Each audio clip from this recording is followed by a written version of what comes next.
The rain had not stopped. All night it soaked the fields, turned roads into mud, and swallowed the sound of marching boots. Cannons sat silent, wheels half buried in the earth. Men shivered in their cloaks, waiting.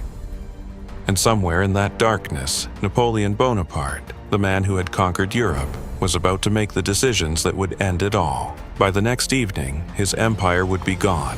For over a decade, Napoleon had dominated Europe. He had risen from a relatively unknown artillery officer to Emperor of the French, reshaping borders, crushing coalitions, and rewriting the rules of warfare.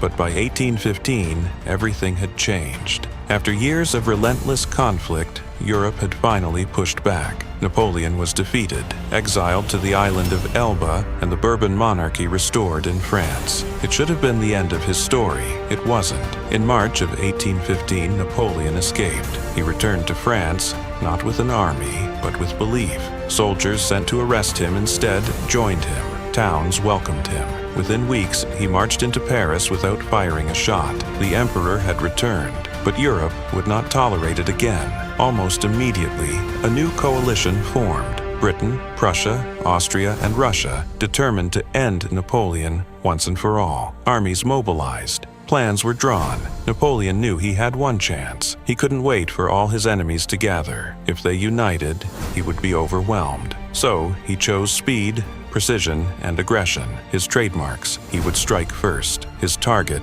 2 armies in Belgium, one led by the Duke of Wellington, a cautious and disciplined British commander, the other by the Prussian General Blücher, aggressive and resilient. If Napoleon could defeat them separately before they joined forces, he could shatter the coalition.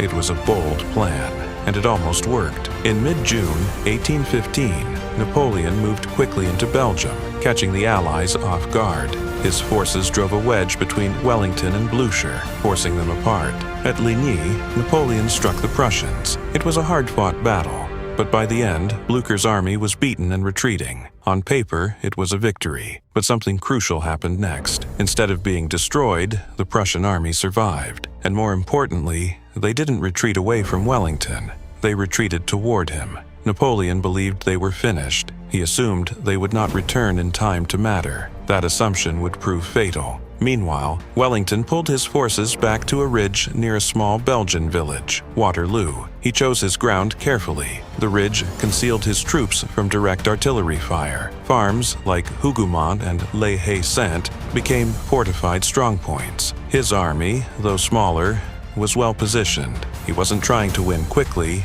He was buying time for the Prussians to arrive. The morning of June 18th dawned slowly. The rain from the night before had turned the battlefield into a swamp. Mud clung to boots and slowed artillery. Napoleon delayed his attack, waiting for the ground to dry. It seemed like a small decision.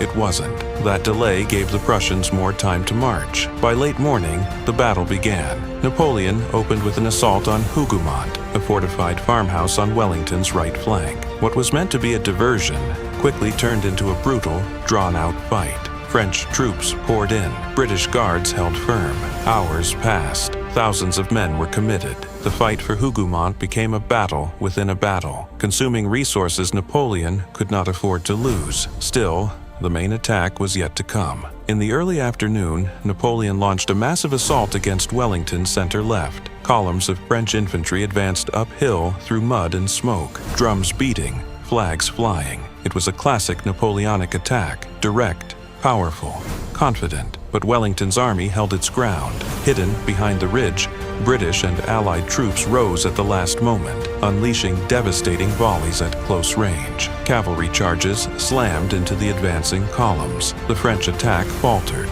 then broke. Napoleon needed momentum. Instead, confusion began to spread. At a critical moment, a French commander, believing the enemy was retreating, launched a massive cavalry charge without infantry or artillery support. Wave after wave of cavalry surged forward, but Wellington's troops formed squares, tight defensive formations bristling with bayonets. The cavalry circled, attacked, withdrew, and charged again. They achieved nothing. Thousands of horses and riders were lost in futile assaults. Napoleon watched as precious strength slipped away, and then came the moment he had hoped would never arrive. On the horizon, to the east, dust clouds appeared. At first, There was uncertainty, then confirmation.